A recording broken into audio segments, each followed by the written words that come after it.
ఉమ్మడి చిత్తూరు జిల్లా వైఎస్ఆర్సీపీ అధ్యక్షుడు భూమన కరుణాకర్ రెడ్డి మీడియా సమావేశం నిర్వహించారు. ఈ సందర్భంగా ఆయన మాట్లాడారు.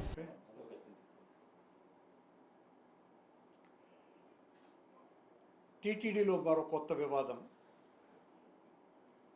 60 ఇంజనీరింగ్ పోస్టులకు సంబంధించి వచ్చినటువంటి ఈ సమస్య నేను గతంలో చైర్మన్గా ఉన్నప్పుడు మా నాయకుడు జగన్మోహన్ రెడ్డి గారు ముఖ్యమంత్రిగా ఉండగా ఆయన ఆదేశం ప్రకారం దాదాపు 27 ఏఈఈ, 10 ఏఈ, 19 ఏటీఓ, అలాగే విద్యుత్ విభాగంలో 4 ఏఈల పోస్టులు, మొత్తం 60 ఇంజనీరింగ్ పోస్టులకు సంబంధించి భర్తీ చేయాలా, చాలా సంవత్సరాలుగా ఇంజనీరింగ్ విభాగంలో ఖాళీలు ఉన్నాయి అన్నటువంటి ఆలోచనతో ఆయన ఇచ్చిన ఆదేశం ప్రకారము అవి భర్తీ చేయాలని మేము తలచి 23/11/2023 నోటిఫికేషన్ కూడా ఇవ్వటం జరిగింది.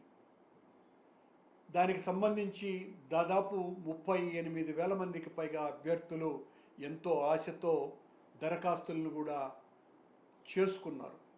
కానీ మేమిచ్చినటువంటి నోటిఫికేషన్లో న్యాయ వివాద సమస్యలు వచ్చేటువంటి అవకాశం ఉన్నది. రాయలసీమ వాసులకు ప్రత్యేకించి కేటాయింపులు జరపకపోవటం మూలంగా అనవసరమైనటువంటి వివాదం కొనసాగేటువంటి ప్రమాదం ఉన్నది కనుక తాత్కాలికంగా దీన్ని నిలిపివేసి ఆ తరువాత ఎన్నికలైన తర్వాత వెనువెంటనే ఆ న్యాయ సమస్యలు రాకుండా సరిదిద్దుకొని నోటిఫికేషన్ మళ్ళీ జారీ చేయాలా అన్నటువంటి ఆలోచనతో దాన్ని తాత్కాలికంగా నిలిపివేయటం జరిగింది.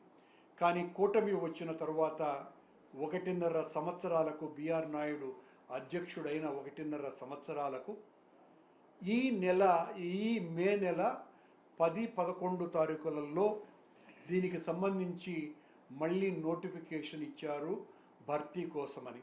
కానీ ఆశ్చర్యంగా ఆ రోజున ఏ సమస్య లీగల్గా వస్తుంది అనుకొని మేము ఆలోచించి నిలిపివేశామో ఆ నోటిఫికేషన్, దాన్ని పూర్తిగా పక్కన పెట్టి అదే నోటిఫికేషన్ను తిరిగి మళ్ళీ ఈ రోజున బిఆర్ నాయుడు గారి నేతృత్వంలోని పాలక మండలి అధికారులు నోటిఫికేషన్ను జారీ చేశారు. జారీ చేయటమే కాకుండా 2 పోస్టులకు 3 పోస్టులకు అభ్యర్థులు ఎవరైనా దరఖాస్తు చేసుకుంటే వాళ్ళకందరికీ కూడా ఒకే చోట పరీక్షలు రాయిస్తామని ప్రకటించినారు. కానీ ఆ తరువాత సాంకేతిక కారణాలు చూపించి ఒకరు కుప్పంలో ఒక రోజున, అదే రోజున మళ్ళీ సాయంత్రమో ఎప్పుడో చిత్తూరులోనో లేకపోతే కడపలోనో ఈ ఎగ్జామ్స్ను నిర్వహించేటట్టుగా చేయటం జరిగింది. దానివలన కేవలం 18,000 మంది అభ్యర్థులు మాత్రమే పరీక్ష రాయటం జరిగింది. దీని వెనుక చాలా పెద్ద కుట్ర ఉన్నది. బిఆర్ నాయుడు ఆయన కొమ్ము కాసేటువంటి 1-2 పాలక మండలి సభ్యులు ఒక్కొక్క ఉద్యోగము దాదాపు 30 నుంచి 40 లక్షల రూపాయలకు అమ్ముకుంటున్నారని తీవ్రమైనటువంటి చర్చ జరుగుతున్నది. అంతే కూడా కాకుండా దీని మీద ఆ న్యాయపరమైనటువంటి సమస్యలను పట్టించుకోకుండా పోవటమే కాకుండా 2023లో ఇచ్చిన నోటిఫికేషన్ ద్వారా ఈ పోస్టుల్ని భర్తీ చేయాలని నిశ్చయించటం ద్వారా 2024-25 సంవత్సరాలలో ఉత్తీర్ణులైనటువంటి ఇంజనీరింగ్ పట్టభద్రులకు అవకాశం లేకుండా చేసేశారు ఈ నోటిఫికేషన్ ద్వారా.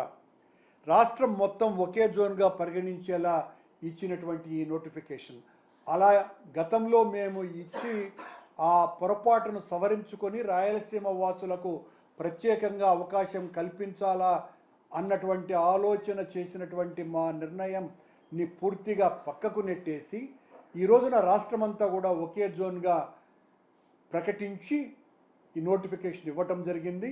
తమకు కావాల్సినటువంటి వాళ్ళందరికీ చేత లక్షలాది రూపాయలు ఒక్కొక్క అభ్యర్థి చేత డబ్బులు తీసుకొని ఈ ఉద్యోగాలు ఫిల్ చేస్తున్నట్టుగా తెలుస్తున్నది.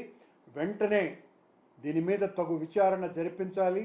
జరుగుతున్నటువంటి అవకతవకల మీద విచారణ జరిపితే వాస్తవాలు బయటికి వస్తాయి. తెలుగుదేశానికి, బిఆర్ నాయుడుకు, లేకపోతే ఆ 1-2 పాలక మండలి సభ్యులకు డబ్బులు దండుకునేదానికి కాదు ఈ 60 పోస్టుల్ని జగన్మోహన్ రెడ్డి గారు ఆ రోజున భర్తీ చేయాలా అన్నటువంటి ఆలోచన చేసింది. 60 ఇంజనీరింగ్ పోస్టులని దాదాపు 10 సంవత్సరాల గ్యాప్ తర్వాత మేము తీసుకున్నటువంటి ఆ నిర్ణయం చాలా పారదర్శకంగా జరగాలనే ఆ రోజున మేము ఇచ్చినటువంటి నోటిఫికేషన్ను కూడా ఆపు చేయగలిగినాం.